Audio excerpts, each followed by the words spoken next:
Tahimik ang gabi nang marating nila Mara at Mike ang lumang bahay sa dulo ng baryo. Ang kalangitan ay nababalot ng makakapal na ulap at ang buwan ay paminsan-minsang sumisilip, tila nagmamasid. Ang bahay ay matagal nang abandonado. Nababalutan ng lumot ang mga dingding at ang mga bintana'y tila mga matang nakatitig sa kawalan. Sigurado ka bang dito talaga? Mahinang tanong ni Mike. Hawak ang flashlight na nanginginig sa kanyang kamay. Dito huling nakita si Kuya, sagot ni Mara. Pilit pinatatatag ang sarili. Narinig ng mga kapitbahay ang sigaw niya isang gabi. Tapos, wala na. Pagbukas nila ng pintuan, isang malamig na hangin ang sumalubong sa kanila. Hindi iyon normal na lamig. Tila may kasamang bulong na hindi maunawaan.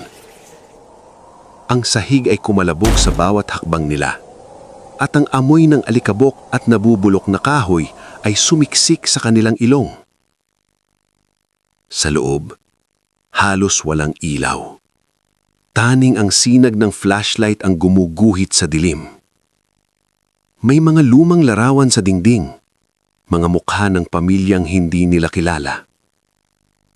Ngulit habang pinagmamasdan ni Mara ang isang litrato, napakunot ang kanyang noo. Mike, tingnan mo to. Lumapit si Mike.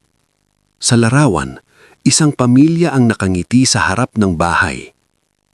Ngulit sa likuran nila, may isang lalaking nakatayo sa may bintana sa ikalawang palapag. Maputla ang mukha at ang mga matay tila itim na hukay.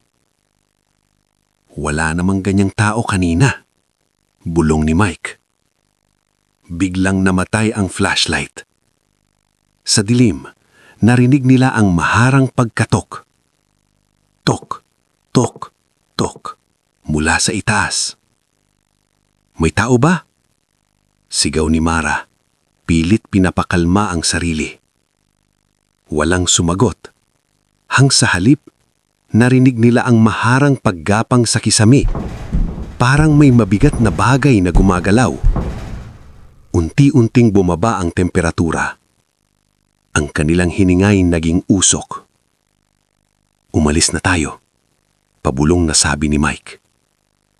Ngunit bago pa sila makalapit sa pintuan, kusang itong sumara ng malakas. Bumagsak ang kandado. Nayanig ang buong bahay sa lakas ng pagsara. Mula sa itaas, may tumawang mahina. Isang boses na tila nagmumula sa lalamunan ng isang taong nalunod. Dahan-dahang umakyat si Mara sa hagdan. Parang may humihila sa kanya. Bawat hakbang ay may katumbas na pag-ungol ng kahoy. Sa dulo ng pasilyo, may isang pintuang bahagyang nakabukas. Doon nagmumula ang malamlam na ilaw. Kuya? Tawag niya. Naninginig ang boses. Pagpasok niya sa silid, nakita niya ang isang lumang salamin na nakaharap sa kama. Sa salamin, may refleksyon ng isang lalaking nakatayo sa likod niya. Ngulit wala siyaw nararamdamang presensya. Dahan-dahan siyang lumingon. Walang tao. Ngulit sa salamin, naandun pa rin ang lalaki. Nakangiti. Unti-unting lumalapit. Napaatras si Mara. Sumigaw. Pumasok si Mike sa silid, ngunit bigla siyang napahinto.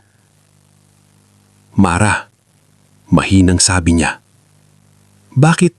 Bakit ikaw ang nasa salamin? Napatingin si Mara.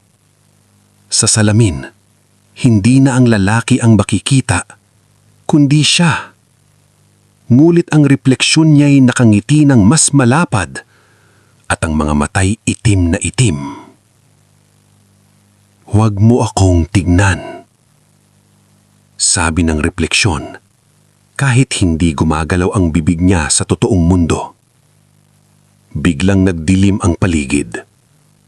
Nagising si Mara na nakahiga sa malamig na sahig ng sala. Wala si Mike.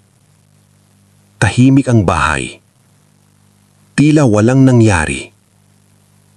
Nanginginig siyang tumayo at naglakad sa labas. Bukas ang pinto. Paglabas niya, sumalubong ang madaling araw. Humihingal siyang tumakbo palayo.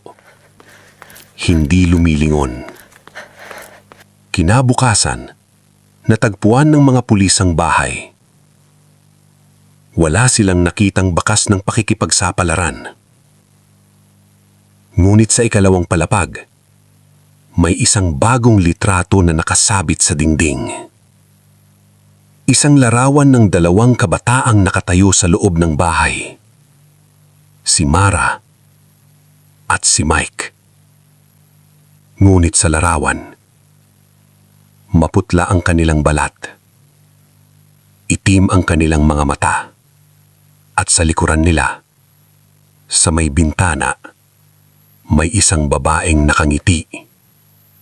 Hawig na hawig ni Mara. Sa ibaba ng larawan, may nakasulat sa alikabok.